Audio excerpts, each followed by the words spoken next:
Welcome to Forum today. Today we have a special guest from Fox Publishing in LA. Greg Curtis has been running the Fox Creative Publishing Division since 2000, which means he has a lot to do with ringtones and all those things. We're talking about those today. Greg graduated from UCLA in 1987 with a degree in poli-sci. So he kind of drifted into the music business from another direction, running publishing companies and starting a recording studio, and also ran a small jazz label and an indie label for music as well. Greg has been Tessa and is it Jenna? Yeah, Jenna worked for Greg this past summer at Fox, and I think set some high standards there that Greg will tell you about. So please welcome Greg Curtis. Thank you. So why don't we get right to it, Greg? Why don't you tell everybody what creative publishing means? Well, Fox is a little different than, say, Warner Chappell Music or EMI Music. Fox is a production studio, TV, motion picture, news, sports. We don't sign artists like EMI or Warner Chappell. We don't have a record label like Warner Records, EMI Records. Most of our content, in fact all of our content, is actually created as a result of our productions.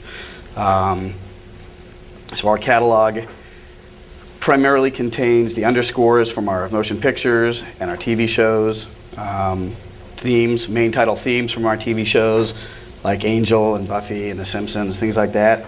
Sports themes from our programming like the NFL on Fox, MLB on Fox, and news themes from, I'm sure, the Fox News Channel, which I don't know how many of you actually probably watch, but there's, that is something that Fox Music Publishing, as the repository of all music publishing assets for 20th Century Fox, manages. So what I actually do is I take the copyrights that we control and try to repurpose them or relicense them into other productions. So we license actually quite a lot of our business, actually licensing our film scores for motion picture trailers, which sometimes people don't even consider the music that's behind a trailer. Music is a post-production element for films, so by the time the motion picture is edited and scored, there is oftentimes the marketing campaign will have been in theaters for 5, 6, 7 months. So marketing departments for studios really don't care what the music is for the film. They need to put people in the chairs, so they'll go around and license music, recognizable music, or music that sets the tone for the movie that they're trying to sell. So our catalog with composers like John Williams and Danny Elfman, John Ottman, John Powell, people like that, it's quite a lucrative business for us. Repurposing assets from films that nobody's really ever heard about and actually perhaps didn't do a lot of business. There was a movie called Only the Strong that came out in 1993. There was a song that came out of there, Zoom, Zoom, Zoom, which is better known as the main theme now for the Mazda car campaign that's been running worldwide for the last 5 years. So we may not actually have made more money than the film, but that one license, especially on a worldwide basis, through synchronization royalties and performance royalties worldwide, has been very lucrative for us. And then, of course, in the last few years, with the explosion of the wireless entertainment industry, we have been very aggressive in ringtone licensing. And that's actually why I'm here in New Orleans this week. There's a convention, the CTIA convention, the Cellular Telephone Industry of America. Basically, all of the cell phone companies, cell phone manufacturers, equipment manufacturers, and content creators, aggregators, or back-end delivery companies are here meeting, discussing changes in the industry, negotiating deals, meeting with people that they do deals with, and kind of planning out the next phase of wireless music products. What's coming? Well, strangely enough, the United States is actually quite far behind in the cellular technology end of things. Japan and Southeast Asia are kind of leading the edge, especially South Korea, but Japan and South Korea. Western Europe is about 2 years behind Japan, and the United States is about 2 years behind Western Europe. Yeah. So right now what's big in Southeast Asia and is emerging in Western Europe is 3G or third generation, which is basically high-speed broadband access for your phones. So right now, and actually, be curious, how many people here have a cell phone? Would you mind raising your hands? Okay. Have those people, how many actually purchase ringtones? How many people have actually purchased a ringtone? Okay. It's very interesting. And as I was saying to Tessa earlier when she was driving over, I actually really welcome the opportunity to speak with you, because a lot of times what industry experts are telling us, Jupiter Research, et cetera, telling us about you, which is our target demographic, doesn't seem to be jiving with what is actually coming out of the mouths of our target demographic, which is very interesting. There are hundreds of millions of dollars right now being invested on the development of wireless entertainment products, music products, games, musical MMS, which are messages, premium short messages. There's a lot of VC going into it, venture capital. There's a lot of companies right now that are being created daily, specifically to create this content. Fox actually has been a very aggressive participant in the wireless business for the last 3 or 4 years. And one of the announcements that the head of content for News Corp, which our parent company, gave a speech on Sunday at the Mobile Entertainment Seminar with a gentleman named Paul Palmieri, who is the head of content for Verizon.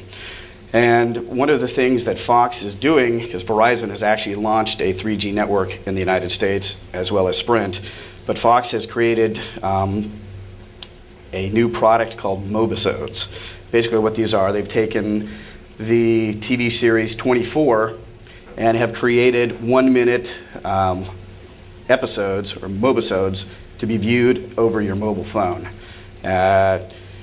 Somewhat parallel to the content that's actually going on with the program, but different actors. Like Kiefer Sutherland is not in it. So they're starting to sell that on a subscription basis and also as a per download basis. Fox has also created 2 original soap operas that are sold specifically through mobile devices, Love and Hate and Sunset Hotel. And also they're starting and just announced the launch of Simple Life Mobisode. So if you don't get enough of Paris Hilton on Tuesday night with Simple Life, you can actually get streaming content from through your cellular phone if you're a Verizon customer. So be sure to sign right up. So there are a lot of issues. So as these new products emerge, there are entire new licensing. There's new creative opportunities, but there are new licensing issues that come up on a regular basis. And in fact, just with polyphonic ringtones, there are licensing issues that kind of make it difficult for certain companies to sell content. Like in the United States, as a publisher, I can license directly. So in our business strategy, we have done deals with all the major carriers. We felt that it was the best way to go, as opposed to other companies that are out there you may see, like Jamster or Zingy.com, who are content aggregators, because of the high brand visibility and brand recognition of the Buffy the Vampire Slayers and the X-Files and the Simpsons and the Family Guys. We do our deals direct. We charge a premium revenue share, and so far the business has been very, very well for Fox. But outside the United States, all of the ringtone licensing is controlled through the collecting societies. So MCP, you have to pull a license from PRS and MCPS in the UK, SACEM in France, GEM in Germany, etc. So they take their minimum statutory rate, and not being a Warner Chappell or an EMI, we're a domestic entity only. We're actually prevented from being a member of those organizations. So there are issues that we've had to work out as far as doing licensing around, which is actually one of the reasons why we launched this website, which we can go into later too. Well, so you as Fox Corp is not allowed to compete in Europe because it's... No, it's like in the United States, you have to be an American publisher to be a member of ASCAP and BMI. Right. So in the UK, you have to be a UK publisher. Where Warner Chappell has Warner Chappell UK or EMI UK, we don't have that entity. You have plans for that? No, it's kind of strange. Fox Music is considered a service division of 20th Century Fox. So theoretically, our focus is not supposed to be generating revenue. However, in 4.5 years, I've never actually, seen anybody validate that.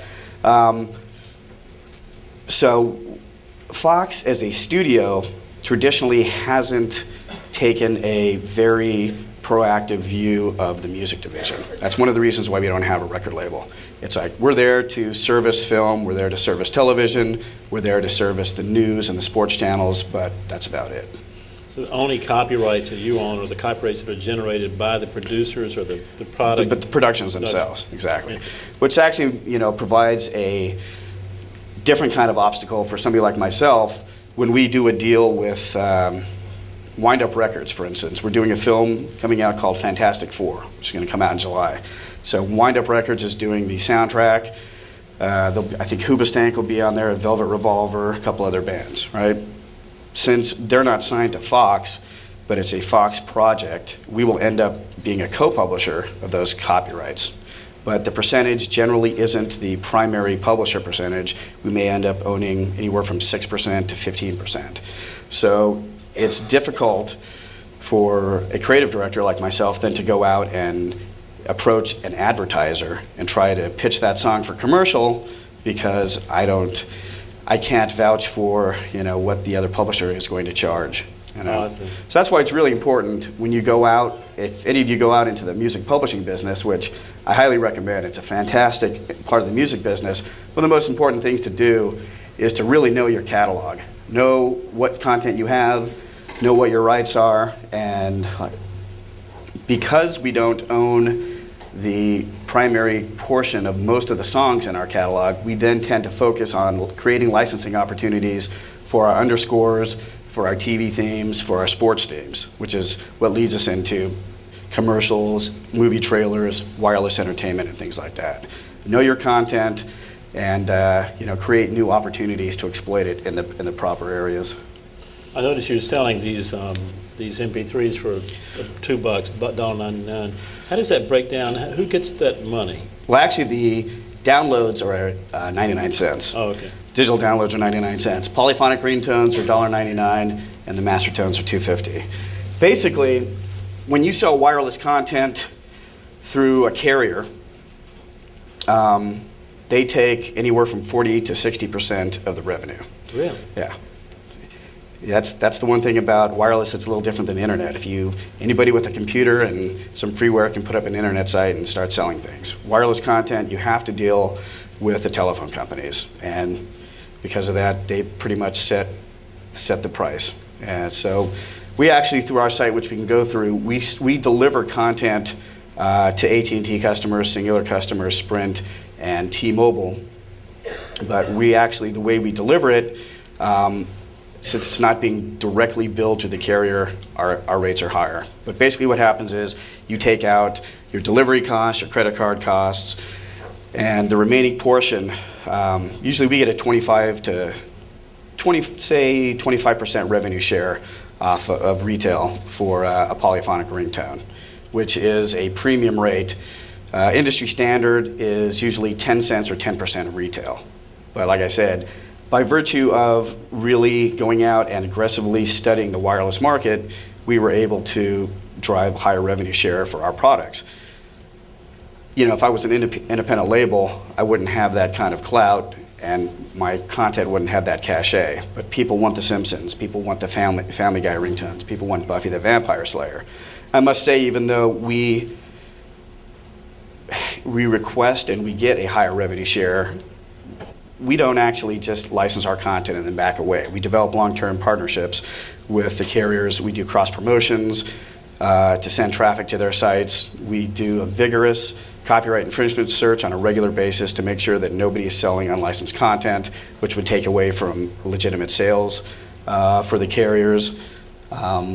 Just by virtue of The Simpsons being on TV somewhere in the world every minute of every day, you have constant brand reinforcement for those programs. So I must say, we drive a hard bargain, but we bring a lot to the table, and subsequently, our partners are happy. How many people are buying these downloads from you? Well, this is actually a relatively new site. We just launched it end of the year, and we're still kind of in our shakeout phase. As far as kind of aggregate ringtone sales, it's interesting because you hear a lot of figures being thrown out there. 5 billion US in domestic ringtone sales last year, 3 billion, et cetera. I'll say this without actually giving numbers because I can't. It has developed into a significant revenue stream for us. Obviously, it's not 10% of our net revenue, but we're a performance-based catalog.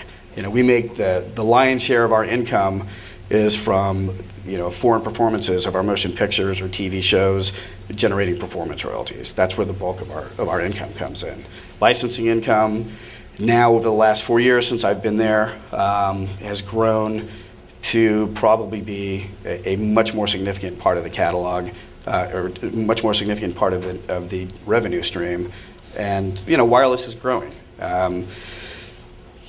We license not only music for ringtones. When you guys play, how many people buy wireless games through your phone? Anybody? All right. It's very interesting. I think I'm going to burst a lot of bubbles when I go back to the convention because if you see what the projections are for that area, I mean, there are companies that are crazy VC money being thrown at companies that are creating wireless games. I mean, it's supposed to be this huge growth segment in the market. Now, obviously, just out of curiosity, if you don't mind, for those of you who don't buy ringtones, games, etc., is it the cost? Is it that you don't have interest in those products? What are the main reasons why you guys aren't fulfilling the target demographic that they want you to? I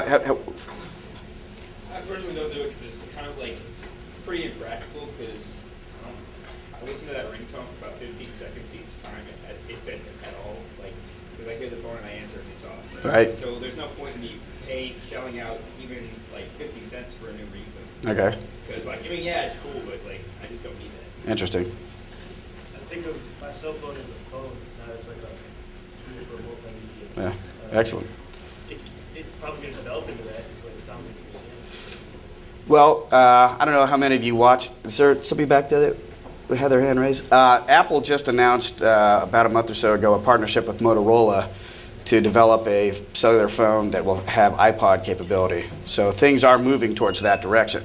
But it is interesting, and that's one of the problems that I have generally with this business is, let's not forget, there is a primary purpose for the product, which is, it is a telephone. And exactly. And being in conferences like this, now obviously there's a lot of tech people, there's a lot of, equipment sellers, but sometimes I think that some of the people that are developing applications and content for this forget that it is, primarily a communications device. And did you have a question back there? The conference is global, right? It's like is it global or is it national?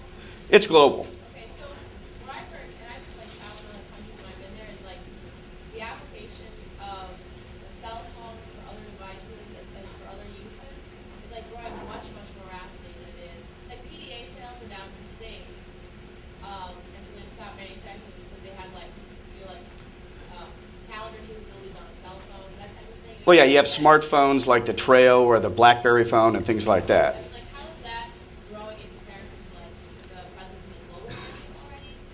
Do you think their predictions are wrong? I think their predictions probably are not wrong in the long term. I think they may be overly optimistic in the short term, but that as an emerging business segment, that happens quite frequently. But I mean, I'll put it to you this way: a Treo 615 or a BlackBerry costs anywhere from $399 to $599. All right. I think some of the issues, and those are the smartphones with web access and your calendar software, as well as your digital camera, as well as your phone. I think some of the people feel, though, am I going to invest $400, $500 in something that's going to be obsolete in 6 months? There's kind of a wait and see look for that. I mean, how many people here in your current economic situation have any interest at all in spending $500 on a cell phone? Yeah, probably not. You do? All right. That's one. Okay, good. But so I think they may have overly optimistic projections for the short term. Also, and it's very interesting. A lot of the metrics that they're using, especially for some of these entertainment applications, are from data that they're pulling from South Korea and Japan, which is strange to me that we're basing a domestic U.S. business model off of what's going on in Southeast Asia. I'm sure people use cell phones differently in New Orleans than they do in L.A. L.A. we are car-based. We have very little public transportation. You're always in your car, so you have a tendency to see people on their cell phones constantly. But again, they're using it for a communication device. They're not playing games. They're not checking things. You always see people in this conference showing everybody what's the latest, greatest application that they've created for themselves or for their company. On Sunday, we were walking around going to dinner, and I asked somebody from Fox Sports if UCLA had made the NC2A tournament, and they were more than happy to open up the Fox application and show me, what came through. But again, it served its purpose then, but generally speaking, I don't know, what's going to occur with this. But I think there's a lot of parallels to the wireless market, similar to the internet industry and the rash of internet music companies and internet licensing companies that occurred, 6, 7, 8 years ago. When I went to meet them, 96, 97, there were hundreds and hundreds of internet music startups. So many, in fact, that at the Palais, they had to open, they had to, expand to have a whole new region for the internet music companies. The next year I went back, I think there were 10% of the companies that were there from the year previous. I think that you're going to see in the next 12 to 18 months, a lot of shakeout in the wireless business. But we'll see. Hey, look, from my perspective, it's another distribution channel of music. We distribute it through film, through TV, through video games. To me, it's an exciting new application. It's just another distribution channel. And I don't mean just like it's a bad thing, but we have a tendency in the music industry sometime when we see something to get overly excited, to kind of focus everything on the short term, and then perhaps kill the golden goose, with the long-term potential of what it could be. I see a lot of record labels actually trying to, now that master tones are a new product that's available. So you remember the first couple years, the little monophonic ringtones sounded like a bad Casio keyboard. Now you've got polyphonic, which are a little better. The record labels were totally cut out of the revenue. There was only a publishing royalty in that. Now that master tones and ringback tones are part of the new product segment, labels are jumping in with a great gusto, and quite frankly, they've caused some friction with the licensees, with the end consumers because of the prices, and also with the publishers that they're working for because of the high revenue share that they're asking for. So we'll see. Some record labels seem to be trying to recoup their losses from the illegal peer-to-peer music transfers through, short-term sale of master tones. So we'll see what's all going to shake out. But, once 3G and streaming broadband video is available for your phone, there will be streaming video clips, music videos, MTV and music channels like that will probably be available. I mean, right now in Europe, when you're in Italy or in other countries like that, you can watch sporting events live in real time on your cell phone. You can watch MTV Italy on your cell phone. And it's not the choppy, distorted video that you were seeing when the internet first started that was like, if you squinted really hard and had a really good imagination, you could actually see what's going on. So when you see the product actually work as they have designed it to, it's actually kind of exciting. So we'll see. But right now, it's a nascent business in the United States. But again, we're making a lot of money. Money off of ringtones, money licensing our themes for wireless games, musical MMS, and a variety of things. So it's an exciting time. Sounds like a trick to raise cell phone bills to $1,000 a month. Well, interesting enough, they've actually had some statistics about cell phone use, which I just happen to have here. The total number of wireless subscribers in America now exceeds 180 million, with a penetration rate of more than 60%. All right. Strangely enough, the average local monthly bill only grew by 1.5%. So, although Americans use more than 1 trillion wireless minutes, which was a 33% increase from the year before, the bill really hasn't grown so dramatically. So we'll see. Do you have teenagers? I'm just recently married. I don't have any children. Okay. So. We'll talk about a minute about music and video games. I mean, you license music for video games as well, right? Yeah, we license music for video games. Two distinct segments. One is for video games from Fox properties, like the Simpsons Road Rage game, and then one will be where we're just EA or Activision will contact us to license a song for one of their games. And it's kind of interesting thing in the industry, the way it's occurred.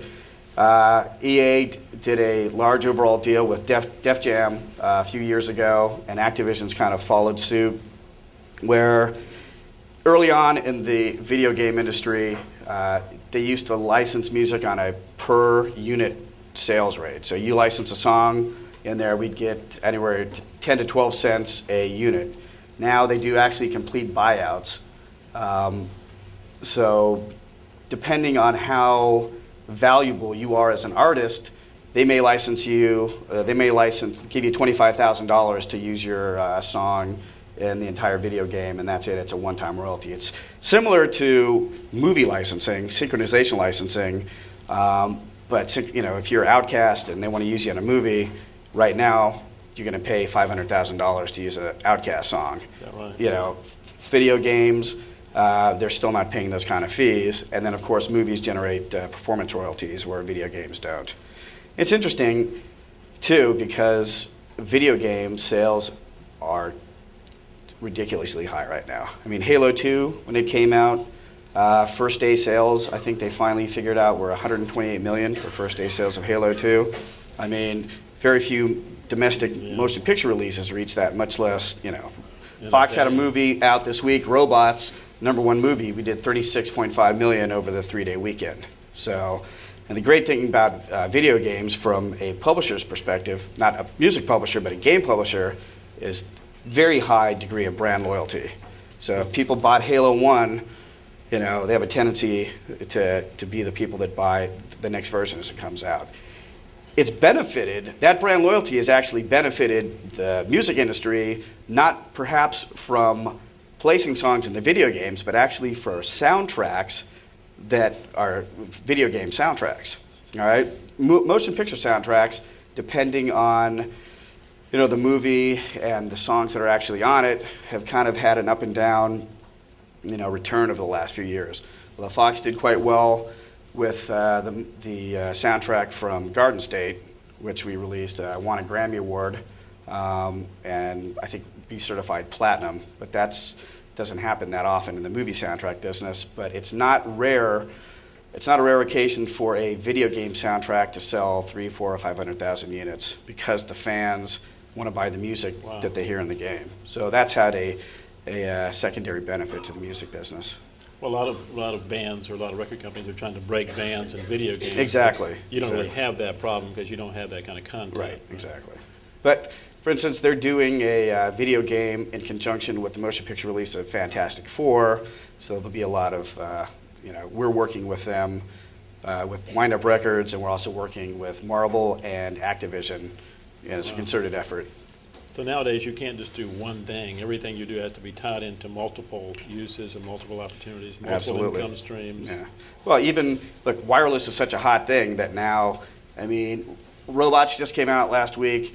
There was a whole wireless application that was created specifically just around robots.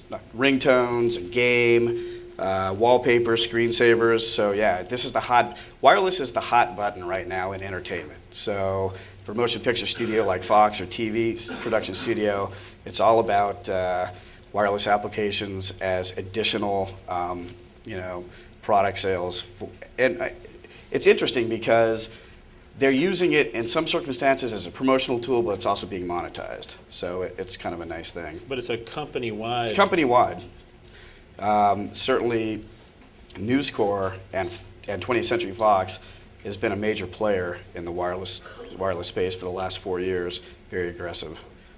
Your division, how many people work in your division? Fox Music is about 50 people. Fox Music is made up of Fox Film Music, Fox TV Music, Fox Music Publishing, and then legal and business affairs and finance. Fox Music Publishing, there's about 10 people. There is 10 people. And all those people are dedicated, or most of them are dedicated to making deals for the content that you control? Now, my area is myself, the director of licensing who reports to me, and a coordinator.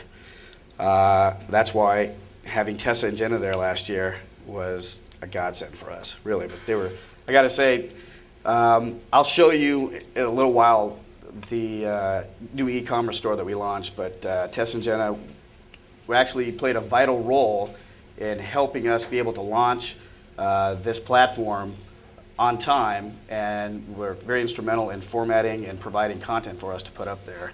And unfortunately, for the interns that have come after them, they've set such a high level of quality that everybody else kind of gets the short end of the stick. But they were fantastic, and a real, that's why we love to have more Loyola students. If they're anything like Tess and Jenna, come on out and be interns for Fox, because we love to have them. Are you going to give them a back-end check? We'll have to discuss that. So internships in LA. Yeah, but I think I would recommend, not just at Fox, but if you have the opportunity to intern for a studio music division, record company, music publisher, by all means, take that chance. Take that opportunity. I think that we certainly benefited from them. I think they benefited from having the opportunity to work for us, and because they were so competent, we didn't give them busy work. They actually played a vital role in helping us run our department on a day-to-day basis. As a result, as I said, we were able to launch on time, and as a result for them, I think they got a good taste of what working in a studio is really like, and they've got any kind of recommendation and referral that they could possibly need from Fox. So, well, that's important. Yeah. Do you want to show the website a Sure. little bit? Now, as I said, Fox is a little different because we don't have a record label.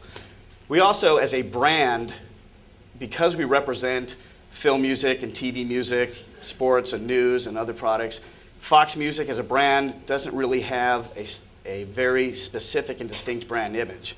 Also, people kind of think, well, if it's on Fox Broadcasting, that must mean you own it, right? Well, no, not necessarily. We don't own the OC. We don't own American Idol, even though it's on Fox. We actually owned Buffy the Vampire Slayer and Angel, but they were actually never on Fox. Fox Television Studios produces TV content, primetime network television content, that is actually viewed on CBS, NBC, Really? the WB network, ABC, as well as Fox. At one point in time, we were the first studio to have primetime network shows on all of the 6 networks. No We don't have kidding. anything on UPN right now, but yeah. That's amazing. Yeah. I never would have thought that. Yeah, well, everybody has their own production entity. Disney has Touchstone, Warner Brothers TV, and they do try to pick from those production entities if possible. But like right now, NYPD Blue is a Fox show that just went off the air. There's a new show, a new John Stamos show called Jake in Progress that's on ABC. That's a Fox show. Reba on the WB. A couple shows on CBS. So yeah, people, different networks buy different product from different studios. So what we tried to do, and since we don't have a record label, we actually don't really have an idea of who the quote-unquote typical Fox Music customer would be. By dealing with record labels, they sell, they wholesale to record stores. Record stores sell to, the customer. There's not a lot of feedback about who's buying that. And if the record labels are getting it, they're certainly not sharing it with us.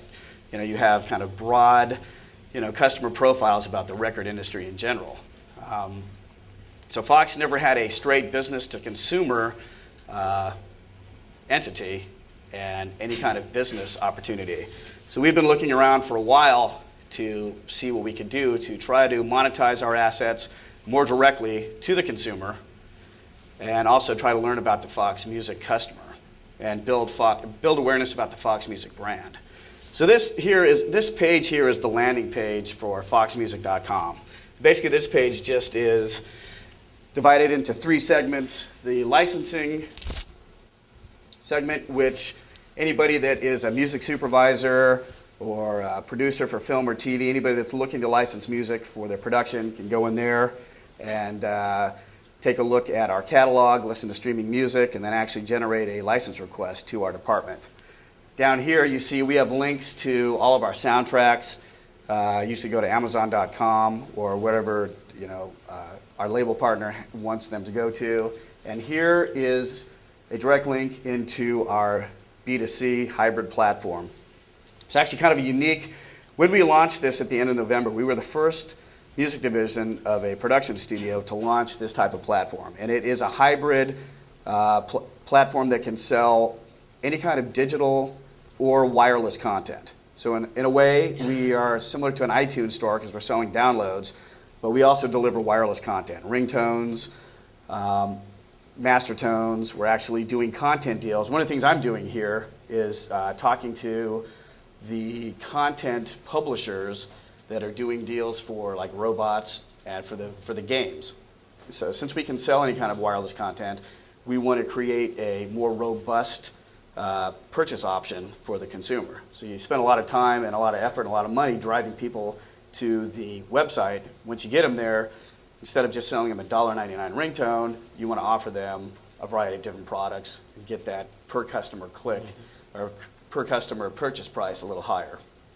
So as you see, we have Robots, which just came out this week, Alien versus Predator, and this is kind of a unique website.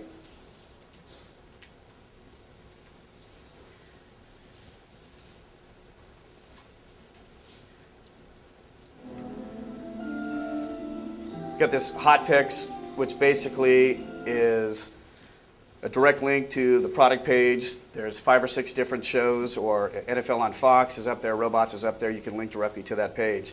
As you see, we have our top selling ringtones that you can preview and purchase through here.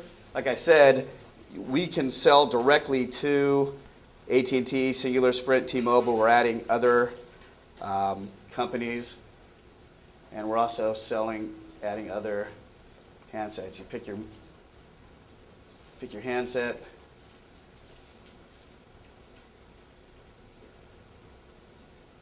pick your phone, and then you're set up to purchase products off there.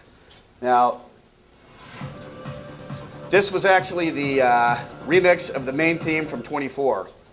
And what we're actually trying to do, there's a kind of a unique marketing campaign that we're running at the end of this month in Miami, Florida, at the Winter Music Conference, which is the big techno, dance, DJ music conference in Florida.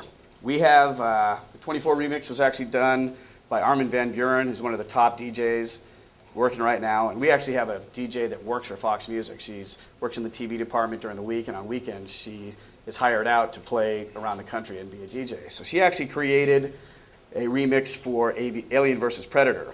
What they're doing at the Winter Music Conference is they're spinning these songs at 5 or 6 different parties during the course of the event. Behind the DJ, when the music plays, there will be a video that's related to either 24 or AVP, and there'll be a short code on the screen that will tell you if you want to purchase the remix from 24, text in AV123, right? It'll send you back a SMS message through your phone with a password and a login. Then at the end of the Winter Music Conference, since we don't anticipate people doing that during the conference, it will actually send a reminder message to your phone to go and log in on the website. So this is actually a very interesting premium SMS campaign. Really hasn't been done before in this manner, and this is one of the ways we're trying to learn about the Fox Music customer. Sure, it will be nice to sell product through that, but it's more important we're actually trying to create and begin and end a marketing loop, one that starts through your cell phone. So we're reaching out to the customer through the cell phone, and then we're learning about the customer on the site. And when they go on the store, when you log in, this little thing will pop out, and this is actually a digital locker which stores all of your content that you purchase off the site, as well as your personal information, and it's digitally secured. So this was the project that Tessa and Jenna were primarily working on, and through their efforts helped us be able to launch this on time. So we sell ringtone, we sell WMA Windows Media downloads, and you can search through a variety of different products by TV series. Just do 24. So when you go to the 24 page, you can buy the ringtone for 24. You can buy the 3 various remixes that Armin van Buuren did for the 24 theme. You can buy the end credits. You can buy all 3 of them at one time. That's your best bet. Or you can buy the entire 24 soundtrack.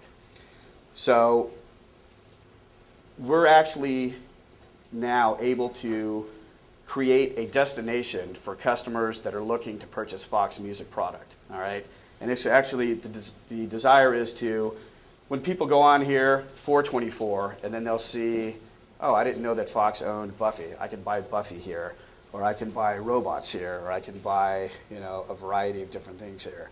So help increase customer awareness through that. We're offering different bundles. We did a promotion with our home entertainment department. That was one of the primary driving forces behind the creation of this as well, is to give us a better business opportunity to do larger cross promotions with the other Fox divisions, right? 20th Century Fox Home Entertainment, by virtue of DVD sales, is one of the most successful business divisions probably in any studio right now. DVD sales are through the roof. And the great thing about DVD versus, say, first-run theatrical is they have built up a database of customers that have asked. They actually do pre-sales of DVDs, so that by the time the DVD is released, they've got an email marketing database where they send people out to remind them that it's out there.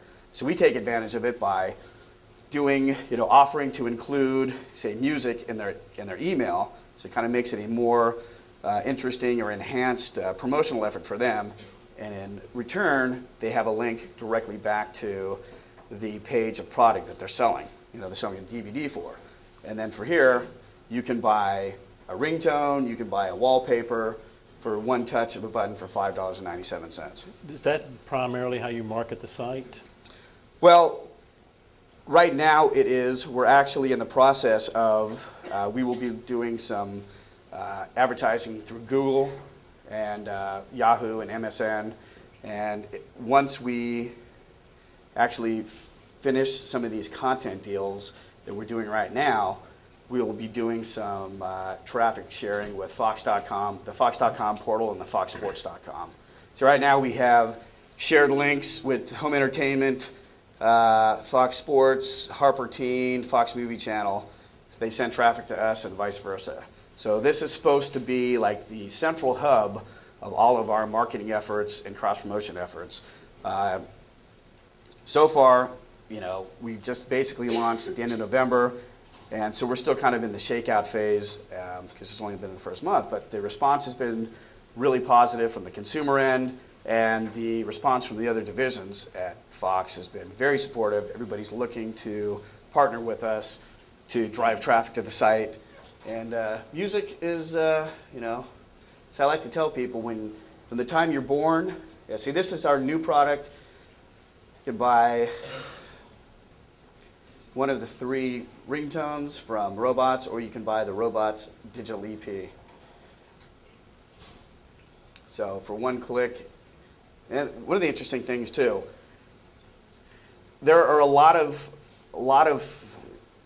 enhancements to the site that are kind of unique and first time for a music company to do things like that. When you purchase some things with your American Express card, credit card, a lot of people earn loyalty points, right? So we have a loyalty point program. Anytime that you purchase product off of the Fox Music Store, you earn Fox loyalty points. We have a viral marketing component through this site as well, so that if you purchase something off the store, and you say, you know, my buddy would love that NFL on Fox ringtone, you can send an email to them with the link back to the site. So we're actually, everything is protected, DRM protected, so you're not selling the product, you're sending a link back. If I send you an email, you purchase it, I get 5 more loyalty points. What we did is we did a loyalty point redemption program with our home entertainment department so that when you reach certain levels, you can redeem those points for free shipping of DVD, $5 off a DVD, $10 off a box set based upon your loyalty points. So that was kind of a unique thing as well. So we're working, you know, to incentivize people to buy more product and then reward them with discounts and working with home entertainment to provide, you know, a back-end fulfillment. So it's actually going very well, and we're looking to expand this. We're going to be going outside the United States. We're going to be launching this in Western Europe, second quarter of next year, or second quarter of this year. We're going to be adding carrier billing to the store so that you can actually go to the site and purchase stuff through your phone, and it's just billed to your cell phone bill instead of having to use a credit card. And again, we're trying all these unique types of marketing campaigns like at the Winter Music Conference, things like that. The great thing about mobile and mobile marketing is you can take advantage of some not too obvious opportunities to sell product. You got HarperCollins or Harper Teen, which is a book publisher, all right? If you have a SMS premium short code, all of a sudden now a book, which you wouldn't necessarily think of as a mobile marketing device, you know, you print that short code on there, all of a sudden they can dial in directly and reach our store and create an account by getting something off a book, all right? We are working with our TV department to put a short code at the end of certain TV programs. Really? So at the end of 24, you'll see if you want the 24 ringtone, touch this in and get it.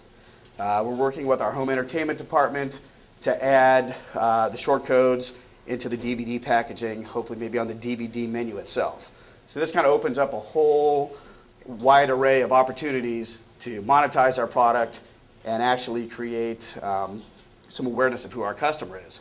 Once we do develop that awareness, the next thing is to create a WAP version or a web-enabled version of this store that you actually will be able to load through your cell phone. So a version of this store you'll be able to access through your cell phone so you can navigate and purchase content of all types directly through your cell phone.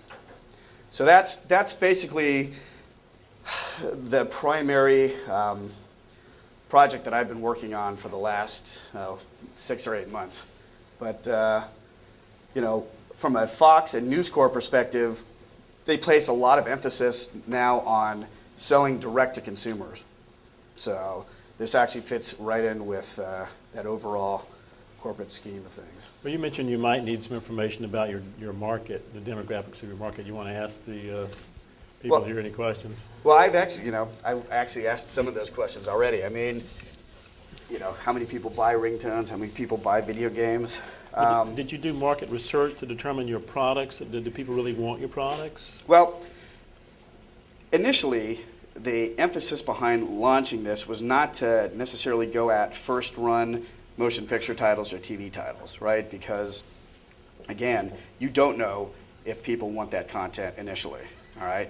What you do know is what the intent was, it was to take advantage of home entertainment or Fox Sports, their databases of you know, opt-in databases from people who've purchased their product, mobile marketing databases of people who've signed up to receive Fox Sports product or DVD product, and then to work with those divisions, especially when they're selling DVDs, to take advantage of the pre-existing fan bases, and also to sell. You know, it's pretty much a no-brainer to know that people want the Simpsons ringtone. Yeah. You know, also too, since we've been in the wireless business for 3 years, we can see from our sales through the carriers what is selling very strongly, and we use that as the template for our wireless content. That's amazing. And then, quite frankly, as far as our digital music content, it actually came down to what we had the rights to, because since we're not a record label, we had restricted rights on digital downloads. So for instance, This robot score EP, which is up there, we actually don't have the digital download rights to it. What we did do is a distribution deal with the label Veriz Saraband, similar to what they did with iTunes. So they did a deal with iTunes to distribute. We said, once you give us the same deal, we'll sell it off our website. I was going to say that. Why, Yeah. Nothing to stop you from licensing material from any other producer of content. Well, we want to keep it to Fox related. Okay. That's the whole emphasis. Because again, we're trying to build brand awareness of Right, Fox. Well, So, we've got a few minutes left. Anybody have any questions for Greg? Yeah, Jay? Let's say the site does very well and, other third parties are really interested in the concept and kind of method of how the site works. Are y'all open to letting third parties do business through your site using the same kind of layout and providing content to you? well, in the short term, probably not. Again, we didn't develop the back-end technology. There's a company called Navio Systems that is our technology partner, and they're here and they're working. They have a site that they power, TBT Records, where you can go get your favorite Little John or Yin Yang Twins ringtones, digital downloads as well. And they're doing deals with. They just signed a deal with Fox Sports to enable their mobile storefront. As far as us selling third-party content, we'll see. I mean, again, it's actually a question of time and resources and headcount. Again, this is supposed to be a small part of what I do, and wireless is supposed to be a small part of what I do. And again, there's really a 3-person department that oversees all of this, plus the licensing of, probably 600 to 700 transactions a year through our licensing department, which have to be negotiated and papered. So as far as adding third-party content, a lot of that will depend on whether we can actually get the personnel to support that. Any other questions? No questions. Everybody's got this ringtone business down pat, huh? Either that or they're bored stiff. Well, just one announcement. I think we'll meet senior seminar in this room. So, but in the meantime, let's thank Greg for coming out today.